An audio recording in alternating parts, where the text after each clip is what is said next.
ఓం అజ్ఞానతిమిరాంధస్య జ్ఞానాంజనశలాకయ చక్షురున్మీలితం యేన తస్మై శ్రీగురవే నమః. మూకం కరోతి వాచాలం భంగుం లంఘయతే గిరిం యత్కృపాతమహం వందే శ్రీగురుం దీనతారణం. ఆజానులంబితభుజౌ కనకావదాతౌ సంకీర్తనైకపితరౌ కమలాయతాక్షౌ విశ్వంభరౌ ద్విజవరౌ యుగధర్మపాలౌ వందే జగత్ప్రియకరౌ కరుణావతారౌ. వంశీ విభూషితకరాన్ నవనీరదాభాత్ పీతాంబరాదరుణ బింబఫలాధరోష్టాత్ పూర్ణేందు సుందరముఖాత్ అరవిందనేత్రాత్ కృష్ణాత్ పరం కిమపి తత్వమహం న జానే. రాధే బృందావనాధీసే కరుణామృతవాహిని కృపయా నిజ పాదాబ్జ దాస్యం మహ్యం ప్రదీయతాం. బృందాయై తులసీదేవ్యై ప్రియాయై కేశవస్య చ కృష్ణ భక్తి ప్రదే దేవి సత్యవత్యై నమో నమః. నారాయణం నమస్కృత్య నరం చైవ నరోత్తమం దేవీం సరస్వతీం వ్యాసం తతో జయముదీరయేత్. శ్రీకృష్ణ చైతన్య ప్రభు నిత్యానంద శ్రీ అద్వైత గదాధర శ్రీవాసాది గౌరభక్త బృంద. హరే కృష్ణ కృష్ణ కృష్ణ హరే హరే హరే రామ రామ రామ రామ హరే హరే. త్వమాదిదేవం కరుణానిదానం తమాలవర్ణం సుహితావతారం అపార సంసార సముద్ర సేతుం భజామహే భాగవత స్వరూపం. శ్రీమద్భాగవతం చతుర్థ స్కందములో 23వ అధ్యాయములో విదురుడికి మైత్రేయ ఋషి అర్చి పృథు చక్రవర్తి ఏ విధముగా అయితే వాళ్ళు తపస్సు చేశారో ఆ విషయాన్ని ఇక్కడ వర్ణిస్తున్నారు.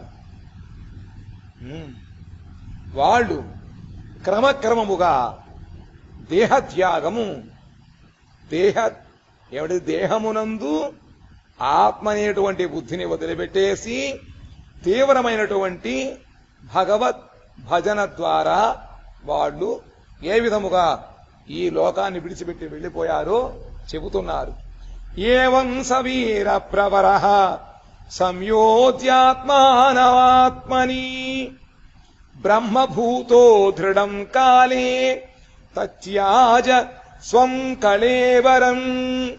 ఇట్లు వీరశ్రేష్ఠుడగు పృథు మహారాజు స్వరూప సిద్ధిని పొంది దేహత్యాగ కాలమున భక్తి యోగమును అవలంబించి పరమాత్మయగు భగవానునియందు మనస్సు నుంచి తన కళేబరమును త్యజించెను. అంత్యకాలే చ మామేవ స్మరన్ ముక్త్వా కళేబరం.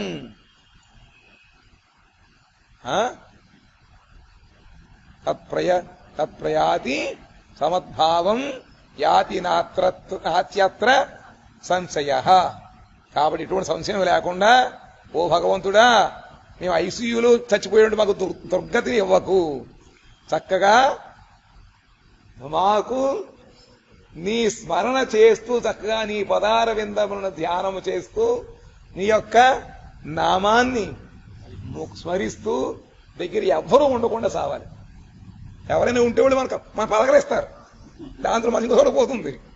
కాబట్టి దిక్కులేని కాకుండా నువ్వు దిక్కనకు తెలుసుకొని నీ యొక్క భావముతోటి కనుక దేహత్యాగం చేసినట్లయితే అంత ఆయన ఇష్టం, మన ఇష్టమా? మనం పాడు బతుకు మొత్తాన్ని కూడా పాపకర్మలు చేసుకుని చివరిగా మా కృష్ణ అనాలంటే అనిపిస్తాడా?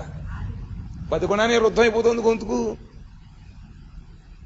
ప్రాణప్రయేణ కపవాత పిత్తై కంఠావరోధన విధవు స్మరణం కుతస్తే. కాబట్టి ఇప్పటి నుంచి దీపం ఉండగానే మాకేమైనా మాకు ఎలక్ట్రిక్ బల్బులు ఉన్నాయండి, ఇప్పుడు ఫోన్లో వచ్చేసింది లైట్, ఇంకేం అక్కర్లే. అలా మనకి రాదు కదా. మరి మనం ఇక్కడ ఎన్ని రకాలైనటువంటి షార్ట్ కట్లో మనం ఇవన్నీ పెట్టుకున్నప్పటికీ కూడా దైవ నిర్ణయమే. హరే కృష్ణ. ఆ మహానుభావుడు జీవితాంతము కూడా చక్కటి సత్కర్మలు చేసి సాధు వైష్ణవుల సేవ చేసిన తర్వాత అన్ని కూడా ఆయన స్వరూప సిద్ధిని పొందాడు. అందుకనే భజనరాసంలో చెబుతూ ఉంటారు, శ్రద్ధ, సాధు సాంగత్యము, భజన క్రియ, అనర్థ నివృత్తి, నిష్ఠ, రుచి, ఆసక్తి, భావం.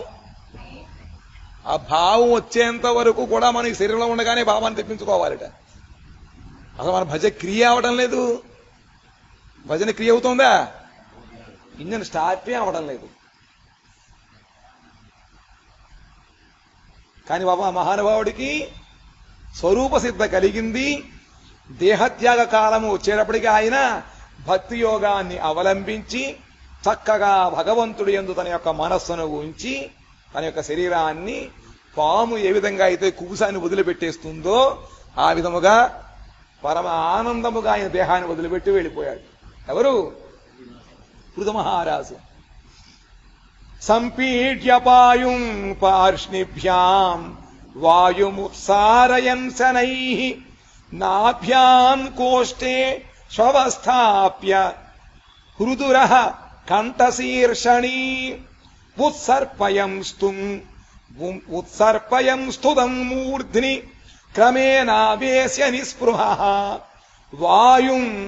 వాయౌ క్షితౌ కాయం తేజస్తేజస్య యూయుజత్. మొదట ఏ విధముగా ఆయన భక్తి యోగాన్ని అవలంబించి దేహమును త్యాగము చేశాడు చెబుతున్నారు. మొట్టమొదట ఆయన చీలమండల చేకుత ప్రదేశమును బంధించి కాలుతోటి ఆసనం వెయ్యాలి. ఎందుకంటే సాధారణముగా అందరికీ కూడా 95% వ్యక్తులకి ప్రాణము అధోమార్గం ద్వారా వెళ్ళిపోతూ ఉంటుంది. అందుకని చెప్పి ఊర్ధముఖంగా ప్రాణమును మనం త్యజించాలి, తీసుకొనాలన్నమాట. అందుకని ఆయన ముందు ఆ కింద 2 ద్వారములు కూడా ఈ యోగ మార్గము ద్వారా ఆయన బంధించాడు. బంధించి మూలాధారము నుండి ప్రాణవాయువును మెల్లమెల్లగా పైకి కొనిపోయాడు. ప్రాణవాయువు మూలాధారంలో ఉంటుందన్నమాట. ఎన్ని వాయువులు ఉంటాయి? పంచప్రాణాలు అంటావా? పంచప్రాణాలు ఏమిటి? ప్రాణమును ఈ వాయువుతో పోలుస్తూ ఉంటారు. ప్రాణ, అపాన, వ్యాన, ఉదాన, సమాన. ఇవే పంచగ్రాసములు. వాటికి ఆహారం ఇవ్వడమే పంచగ్రాసములు. మనకి పంచగ్రాసాలు ఏమిటి? సాధారణంగా ఉపనయన వాళ్ళు కూడా ఆహారం తీసుకునే ముందు ఆహారాన్ని బాగా దాన్ని ఇది అంటారు పర్యూషించి చక్కగా వాళ్ళు ముందు పంచప్రాణాలకే ముందు ఆహారం ఇస్తారు, దాని తర్వాత ప్రసాదం స్వీకరిస్తారు. అంతేనా? మర్చిపోయారా? చూశారు కదా. మరి మనకు కూడా అటువంటి ఆహారం ఉంది. ఏమిటది? వెనుపూట వాడుకుంటాం పాట.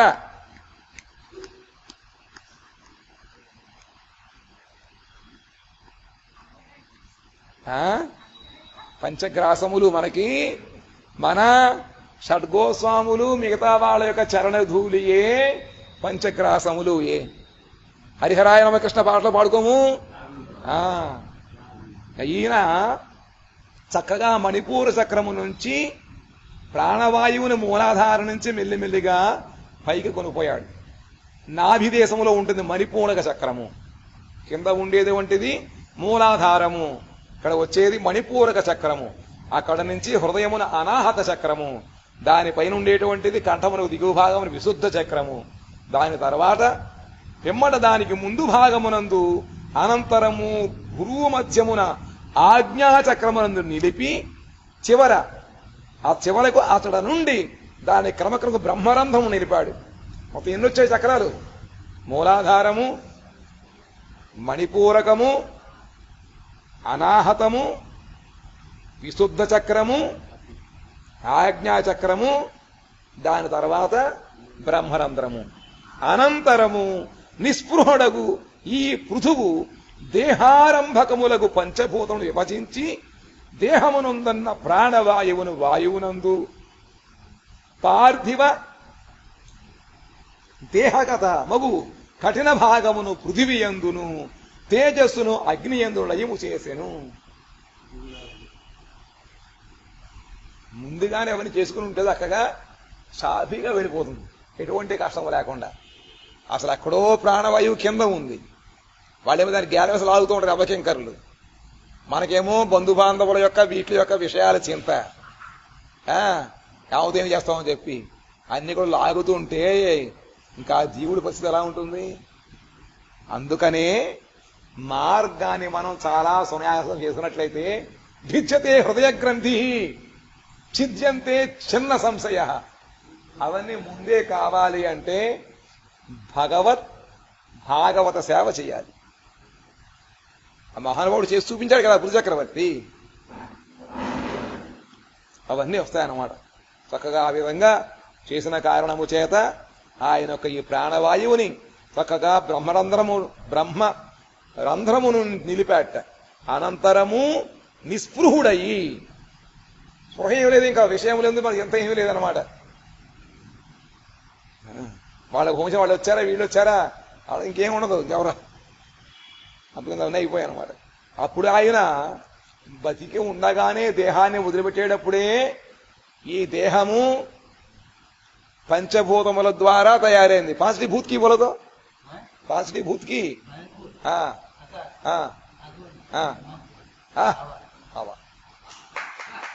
ఆ విధముగా పంచభూతములలో ద్వారా ఏర్పడింది ఈ శరీరం. ఆయన ఏమి చేశాట? పంచభూతములు విభజించి దేహమునందున్న ప్రాణమును వాయువునందు, ప్రాణాన్ని వాయువు ఇచ్చేశాడు. పార్థివ దేహ కదా కఠిన భాగం ఏదైతే ఉందో ఎముకలు ఇవన్నీ కూడా భూమికి ఇచ్చేశాడు, తేజస్సుని అగ్నికి ఇచ్చేశాడు. ఆ విధంగా ఏం చేశాడట?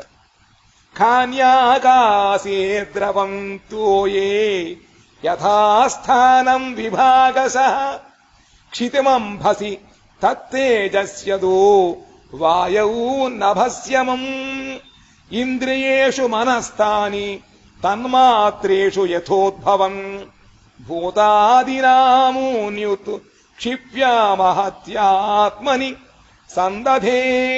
పిమ్మట అతడు ఇంద్రియములను ఆకాశమునందు, శరీరగతమగు జలాంశను జలమునందు యథాస్థానమున విభాగానుసారముగా కూర్చెను.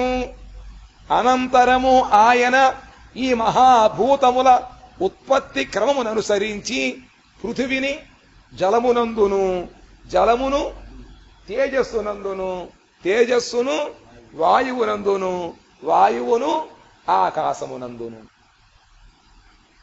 ఈ విధంగా వెళ్ళాలని చెప్పి మనకి బృహద్భాగవతామృతములో గోపకంలో వాళ్ళు వెళ్ళి చూపించారా?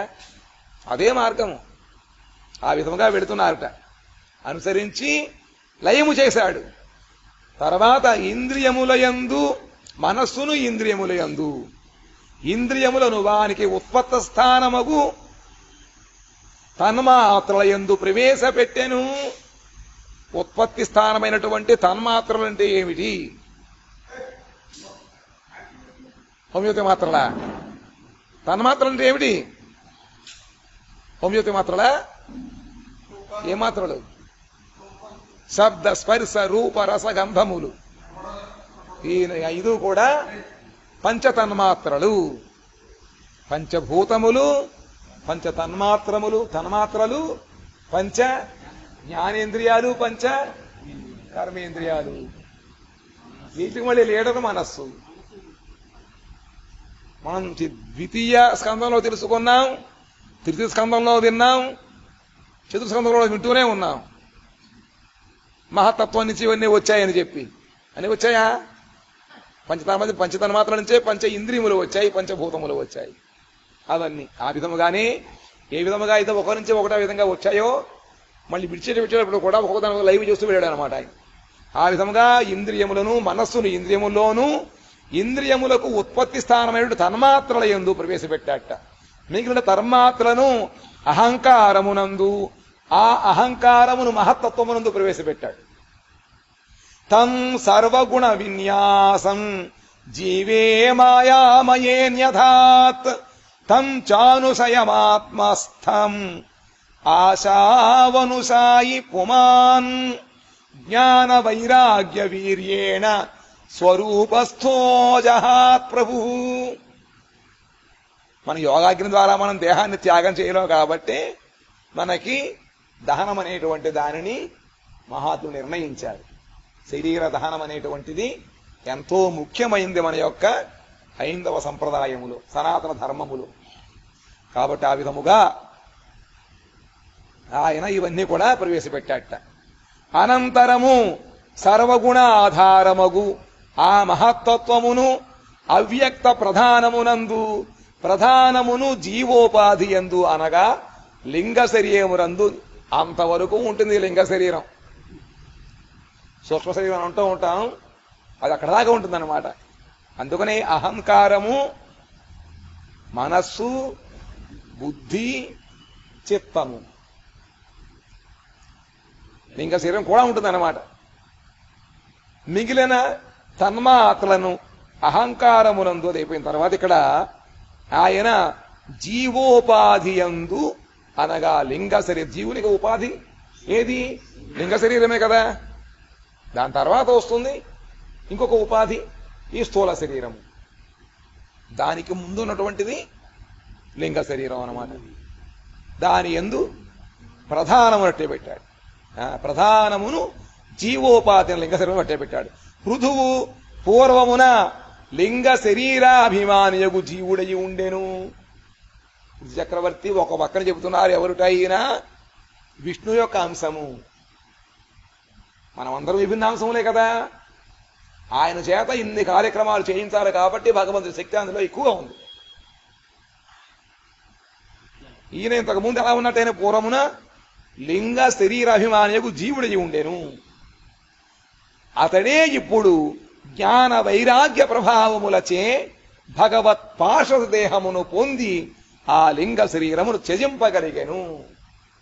కాబట్టి మనము కూడా ఈ సాధన క్రమాన్ని అనుసరించి భగవంతుడి యొక్క సేవకుడుగా ఎందుకు వెళ్ళలేము? మనమందరము కూడా స్వాభావికముగా భగవంతుడి యొక్క నిత్య దాసులము. కానీ ఎక్కడి వచ్చిందో ఈ మహామారి లేక మనకి ఒకటి వచ్చింది, అభిమానం వచ్చేసింది. అభిమానం వచ్చేటప్పటికీ దానికి వెంటనే దానికి తగినటువంటి ఈ లింగ శరీరం ఇవన్నీ వచ్చి కూటుకుపోతున్నాయి. అందుకనే మన వల్ల ఇటువంటి జ్ఞాన వైరాగ్యములు ఈ ప్రాసెస్లో మనం వెళ్ళడము మహా కఠినం. కాబట్టి ఏమి అక్కర్లేదయా, నువ్వు స్మరించు, మాం అనుస్మర అన్నారు భగవంతుడు. ఆయన నామసంకీర్తనం చేసుకుంటూ ఆయన కేంద్రముగా చేసుకుని మన యొక్క అన్ని పనులు చేసుకున్నట్లయితే ఆయన చూసుకున్న మనకు పని లేదు. ఇంకా మూలాధారం ఎక్కడుంది వెతుక్కోవడం, అవన్నీ బిగబెట్టి పైనుంచి పెళ్ళించుంది మనకి ఏం అవసరం లేదు. ఇంకా కృష్ణ అంటూ దేహత్యాగం చేసే చాలు, ఇంకేం అక్కర్లే అని ఆయన చూసుకుంటాడు. అది ఇన్ని ఉన్నాయని చెప్పి ఇది కూడా ఉన్నాయి పద్ధతి చెప్పడం కోసం చెబుతున్నారన్నమాట. ఆ విధంగా మహానుభావుడు తన లింగ శరీరాన్ని త్యజించి ఆయన భగవత్ పార్షద శరీరాన్ని పొందగలిగాడు. అతడే ఇప్పుడు జ్ఞాన వైరాగ్య ప్రభావములచే భగవత్ పార్షద దేహమును పొంది ఆ లింగ శరీరమును త్యజింపగలిగాడు. జ్ఞానం అంటే అహం బ్రహ్మాస్మి ఈ తత్వమసి ప్రజ్ఞా ఈ జ్ఞానము కాదు. గురువుగారు చెబుతున్నారు అసలు జ్ఞానం అంటే ఏమిటంటే భగవత్ తత్వజ్ఞానము. భగవంతుడి యొక్క చిన్మయ శరీరము, ఆ చిన్మయ శరీరము తాలూకు ఉండేటువంటి యోగమాయ ద్వారా ఆయన సృష్టించినటువంటి వైకుంఠాది లోకములు, అక్కడ నిరంతరము భగవంతుడు చేసేటువంటి లీలలు, వాటి తాలూకు జ్ఞానమే ఇక్కడ జ్ఞానం అని చెబుతున్నారు. అదే భక్తి మార్గంలో ఉండే జ్ఞానం అంటే అది. ఈ శుష్క జ్ఞానం కాదు. కాబట్టి అటువంటి జ్ఞానాన్ని ఆయన పొందడం వలన ఆయన భగవత్ పార్షద్ దేహాన్ని పొందగలిగాడు. అర్చిర్నామ మహారాజ్ఞి తత్పత్యనుగతావనం సుకుమార్య తదర్హాచ యత్పద్భ్యాం స్పర్శనం భువః. సక్రమంగా భగవద్ భజన చేసినట్లయితే మిగతా వాళ్ళు మనకి ఎటువంటి పైతృకర్మలు చేసినా చెయ్యకపోయినా ఆధారపడకుండా చక్కగా మనం వెళ్ళిపోవచ్చు. ఇక్కడ ఏమంటున్నారుట, ఆ మహానుభావుడి యొక్క భార్య పృథు మహారాజు భార్యయు మహారాణియు అగు అర్చి కూడా ఆయనతో పాడు వనమునకు వెడలెను. ఆమె మిగుల సుకుమారి, పాదములతో భూమిని స్పృశించడకు కూడా యోగ్యురాలు కాదు. పాపం కాలు కింద పెట్టకుండా ఆవిడ అంత సుకుమారముగా పెరిగింది. మా సీతాదేవి కూడా అంత సుకుమారముగా పెరిగిన తర్వాత వాల్మీకి మహర్షి ఆశ్రమంలో ఉంటూ పాపం కింద తన పనులు చేసుకుంటూ వర్ణిస్తారు అక్కడ అతి సుకుమారి అని. అంతటి సుకుమారులు వాళ్ళకి వెళితే పాపం వాళ్ళ పరిస్థితి ఏమిటిట? మగవాళ్ళకైతే గురుకుల వాసం అని చెప్పి శరీరము మనసు కఠోరంగా ఉండడం కోసం అని చెప్పి దిట్టంగా ఉండడం కోసం ఇవన్నీ ఉన్నాయి. మరి వాళ్ళకేముంటాయి పాపం? రాజు కన్యలకి మిగతా వాళ్ళైతే పనులు చేసుకోవాలి తప్పదు. వాళ్ళక వందలాది మంది దాసీలుంటూ ఉంటారు. ఆ విధముగా అతి సుకుమారిగా పెరిగినటువంటి పాదములను భూమి మీద పెట్టడానికి కూడా ఆయన సహించదనమాట. అంతటి సుకుమారి. అతీవ భర్తూర్వ్రత ధర్మ నిష్ఠయా శుశ్రూషయాచార్ష దేహయాత్రయా నా విందతార్తిం పరికర్షితాపి సా ప్రేయస్కర స్పర్శన మాన నిర్వృతి. ప్రేయస్కరము, శ్రేయస్కరము కాదు ఇక్కడ. శ్రేయస్సు ప్రేయస్సులో మనకేది కావాలి? శ్రేయస్సు కావాలా? ప్రేయస్సు కావాలా? శ్రేయస్సు కావాలా? ఓన్లీ సరిగా ఉన్నారు అందరం కూడా. తన భర్త యొక్క భూమి శయనాది కఠోర వ్రత ధర్మములు యందు ఆమె కూడా చాలా నిష్ఠ కలిగి ఉండేను. నా వల్ల నవ్వు ఉంటే పోను పక్క మా అబ్బాయి రాజ్యం మా అబ్బాయి కూడా వెళ్తాను, నేను ఉంటాను అని అందా? అనకుండా అందుకు ధర్మపత్ని అర్ధాంగి అంటూ ఉంటారు. ఇంకో సహధర్మి. ధర్మాన్ని భర్తతో పాటు సమానముగా పాటించగలగాలి. ఇక్కడ భర్త ఏమో భూమి మీద పడుకోవడం, 3 వేళలా చన్నీటి స్నానము చేయడము అదని చేస్తుంటే ఆమె కూడా చాలా నిష్ఠ కలిగి ఉందిట భర్తకు కఠోర వ్రత ధర్మముల యందు. భర్త సేవ చేత ఋషుల వలె దేహయాత్రను నిర్వహించుట చేత ఆమె మిగుల కృషించిపోయెను. మిగుల కృషించిపోయెను శరీరం అంతా కూడా. భర్త సేవ చేత ఇంకోటి ఋషుల వలె దేహయాత్ర. ఋషులు ఎలా ఉంటారు?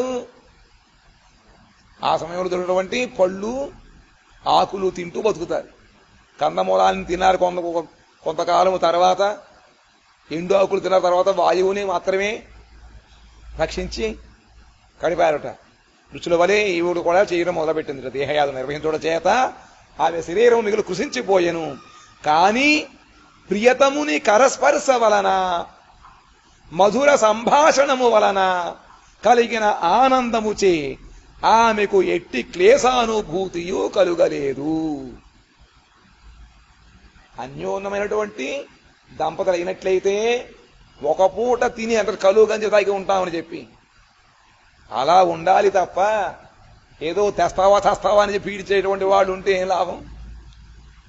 ఇక్కడ ఈ మహానుభావుడికి అటువంటి భార్య, ఆవిడ కూడా చక్కగా అటువంటి ఆరు బయట ఉండి తపస్సు చేస్తున్నారు. వాళ్ళు నీళ్ళలో దిగి తపస్సు చేశారట, వర్షంలో తపస్సు చేసుకున్నారు. ఆ కార్యంలో ఈవిడ కూడా భర్తతో సమానముగా సేవ చేసింది. ఎంత కష్టపడుతున్నా కూడా ఒక్కసారి ప్రియముతో మాట్లాడేటప్పటికీ భర్త ఈ క్లేశమందే కూడా మర్చిపోతాయి. ఎటువంటి అనుభూతి కలగలేదు ఆవిడ, క్లేశానుభూతి కలుగలేదు.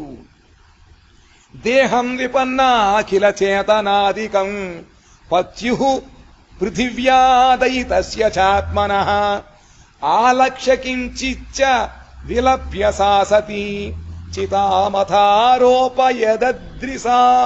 యదద్రిసానుని. పతిపరాయణయగు అర్చి పృథివీపతియు తనకు అతి ప్రియతముడును అగు భర్త యొక్క దేహమున చేతన క్రియ విలుప్తమగుట చూచెను. ఆయన ప్రాణము త్యాగం చేశాడు, కానీ దేహము ఉందన్నమాట ఇంకా అక్కడ. కాబట్టి ఆ దేహము చేతన క్రియ లేకుండా ఉండడం, చేతనము లేదు, కాళ్ళు ఆడట్లేదు, ఏమి కూడా ఇది కూడా జరగట్లేదు. దాంతో తెలుసుకుందనమాట ఆవిడ, చూసిందిట. అప్పుడేమో కొలదిగా విలపించి కొండ చర్యలో ఒక చితిని వేర్చి తనపై భర్త కళేవరము నుంచెను. కాసేపు విలపించిన తర్వాత కార్యక్రమం చేయాలి కాబట్టి కొండ చర్య, ఒకవేళ వర్షం ఏమంత తగలకుండా ఉండకొస్తామని చెప్పి ఆ గుహలో ఒకట చితిని పేర్చి దానిపైన భర్త కళేవరాన్ని ఉంచిందిట.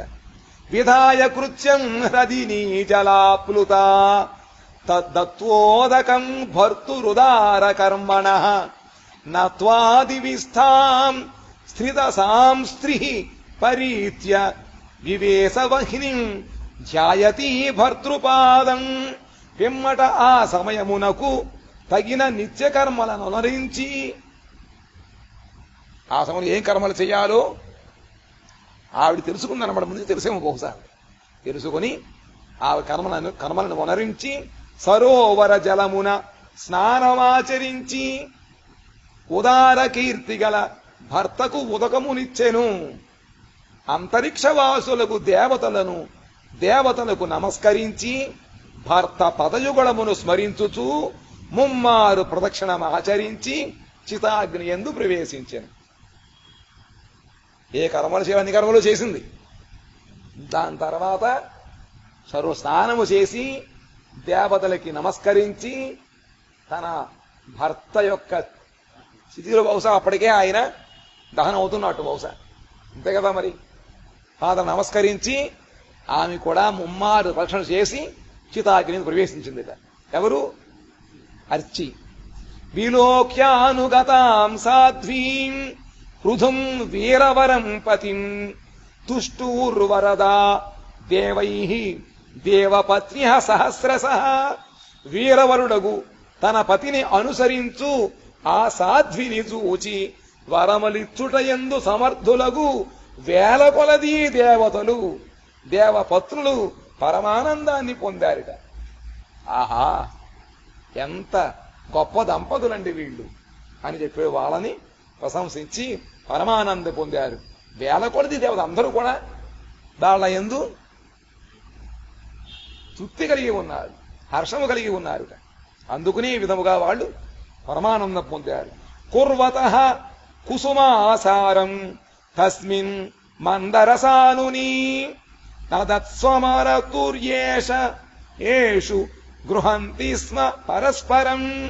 దేహపత్నులు ఆ మందర పర్వతము యొక్క సాణువుల యందు దుందుభినాదములతో కూడా పుష్పవృష్ణి కురిపించుచూ ఇట్లు పలికిరి. వాళ్ళకి ఆనందం ఇంకా ఆగక దుందుభినాదములు చేస్తూ చక్కగా పుష్పవృష్ణి కురిపిస్తూ ఈ విధంగా వాళ్ళని పొగుడుతున్నారట. శ్రీదేవ్యవూచు అహో ఇయం వధుర్ధన్యా యా చైవం భూభుజాం పతిం సర్వాత్మనా పతిం భేజే యజ్ఞేశం శ్రీర్వధూరివ సైషానూనం వ్రజత్యూర్ధ్వం అనువైన్యం పతిం సతీ పశ్యతాస్మానతీత్యార్చిర్ దుర్విభావ్యేన కర్మణా తేషాం దురాపం కిం వన్యన్మర్త్యానాం భగవత్పదం భువి లోలాయుషో ఏ వై నైష్కర్మ్యం సాధయంత్యుత స వంచితో బతాత్మధృక్ కృచ్ఛ్రేణ మహతా భువి లత్వాపవర్గ్యం మానుష్యం విషయేషు విసజ్జతే. వాళ్ళు ఏమంటున్నారట, దేవపత్రులు పలికిరి, ఆహా ఆమె మిగుల ధన్యురాలు కదా, అర్చి చాలా ధన్యురాలు. యజ్ఞేశ్వరుడగు శ్రీహరికి ప్రియపత్నియగు లక్ష్మి వలె తన పతియు రాజాధిరాజును అగు పృథువును సర్వాంతఃకరణముతో సేవించినది. సర్వాంతఃకరణముతో సేవించింది ఆవిడ. ఎలాగా? యజ్ఞేశ్వరుడు శ్రీహరికి లక్ష్మి ఏ విధంగా అయితే చేస్తూ సేవ చేసిందో ఆ విధముగానే రాజాధిరాజు ఆదిరాజునుడు పృథు చక్రవర్తికి ఈ అర్చి సర్వాంతఃకరణముతో సేవ చేసింది. పతివ్రతయగు ఈ అర్చిదేవి దుర్విభావ్యమగు స్వకర్మను సాధించి తన పతియగు పృథువును అనుసరించినది. దుర్విభావ్యం ఎలా భావించగలుగుతారు? తన పుత్రుడు అయోగ్యులా?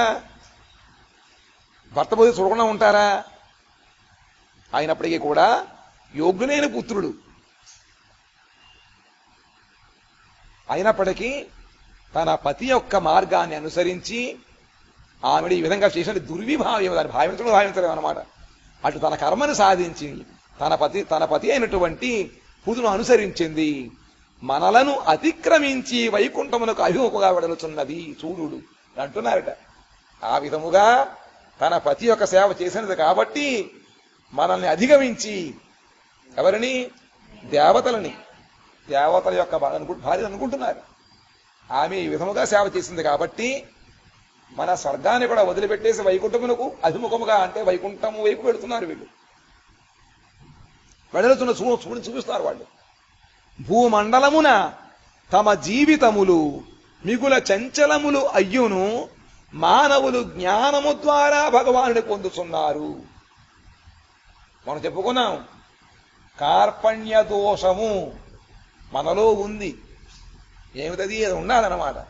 నేను చాలా దీనుడిని, దైన్యము కలిగి ఉండాలి.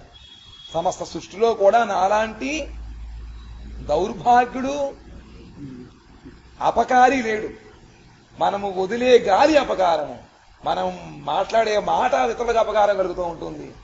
కానీ మనం తినేటువంటి ఆహారము కానీ మనం పీల్చే వాయువు కానీ ఎంతో శుద్ధమైనటువంటివి. అవి తింటూ మనం ఇతరులకు హాని కలిగిస్తూ ఉంటాం. మన యొక్క శరీరములో ఏది కూడా ఇతరులకు ఉపయోగపడదు. ప్రకృతికి సహాయము మన వల్ల మిగతా అన్ని జంతువులు జరుగుతూ ఉంటాయి. ప్రకృతికి ఆకు చెట్లు అంటారా, ఈ బొగ్గు పులుసు ఆయన కార్బన్ వదిలిపెట్టేసి ఆక్సిజన్ వదిలిపెడుతూ ఉంటాయి. మనం దానికి రివర్స్. పరిస్థితి అలాగే ఉంటుంది. మనం మంచి వస్తువులను స్వీకరించడమును లోకానికి అపకారమైన వస్తువులు మనం చేస్తూ ఉంటాం. ఇంతటి పనికిమాలిన శరీరాన్ని మనం పొందాం. మన శరీరం వల్ల కూడా ఇంకెవరికి ఉపయోగపడదు. కానీ ఒకే ఒక్క పని కోసము భగవంతుడు మనకి శరీరం ఇచ్చాడు. ఏది? సంసార బంధనము నుంచి మనము జనన మరణ చక్రాన్నించి విడివడి భగవంతుడి యొక్క నిత్య సేవ కోసం చేసే ప్రయత్నం చేయించడం కోసమే ఈ శరీరం. అటువంటి దుర్లభమైన మానవ శరీరాన్ని పొంది మనము పైగా ఇది మిగుల చెంచలము. చెప్పడం ఎప్పుడు ఎంతకాలం బతుకుతాము? మన శరీరం చంచలమే, మన మనస్సు కూడా బాగా చంచలము. అయినప్పటికీ అంటున్నారు వాళ్ళు, ఈ భూమండలములో తమ జీవితములు మిగులు చంచలము అయినప్పటికీ కూడా మానవులు సాధన ద్వారా భగవద్ జ్ఞానాన్ని పొంది భగవంతుని పొందుతున్నారు. అట్టి మానవులకు ఇతర దేవాది పదములు ఎట్లు దుర్లభములగును? అటు వాడికి దేవాది పదములు దుర్లభమా? అవసరం. ఎందుకంటే ఈ మహానుభావుడు 99 అశ్వమేధ యజ్ఞాలు చేసి 100ది కూడా నిర్వర్తించాడు చక్కగా. సాక్షాత్ విష్ణువు వచ్చి యజ్ఞాన్ని స్వీకరించాడు. మరి ఆయనకి పదవి ఇంద్రుడైపోవాలిగా. మరి అయినప్పటికీ వాళ్ళు ఈ దేవాది పదములను వాళ్ళు గురించి ఆలోచించరు. దుర్లభం కాదు, వాళ్ళకి వచ్చేస్తాయి. ఎందుకంటే భగవత్పదాలు పొందగలుగుతున్నారు, వాళ్ళు ఇది పొందలేరా? కానీ దాని వాళ్ళు దృష్టి ఉంచారు. మిగుల కష్టముతో భూలోకమున మోక్షమునకు ద్వారము వంటిదగు మానవ శరీరమును పొందియు. చూడండి, మిగుల కష్టము, ఎంతో ఖర్చు పెట్టి తల తాకట్టు పెట్టి మనం శరీరం తెచ్చుకున్నాం. దాన్ని మళ్ళీ విడిపించుకోవాలి. ఎవరి దగ్గర పెట్టాం? దేవతల దగ్గర, ఋషుల దగ్గర, తల్లిదండ్రుల దగ్గర, ఇతర జీవుల దగ్గర, ప్రకృతి దగ్గర మనం పెట్టాం. దాన్ని ఈ తల ఉండగానే తాకట్టు విడిపించుకుని భగవంతుడికి చేరిపోవాలి. అలా కాకుండా కష్టముతో భూలోకములో మోక్షమునకు ద్వారం వంటిది ఈ శరీరం. దాన్ని పొంది, మానవ శరీరాన్ని పొంది కూడా విషయములందు ఆసక్తుడై ఉన్నవాడు నిజముగా ఆత్మద్రోహి అగును కదా. మన ఆత్మ మనం ద్రోహం చేస్తున్నాం. ఆత్మను విడిపించుకోవడం కోసం అని మనం ఇక్కడ శరీరం పొందాము. దాన్ని విడిపించకుండా మనం మిగతా పెత్తనాలు చేస్తుంటే ఆత్మద్రోహం కాదా? పెత్తనం అంటే ఏమిటి? ఇతర విషయముల కోసం మనం ఆలోచన పెత్తనం అది.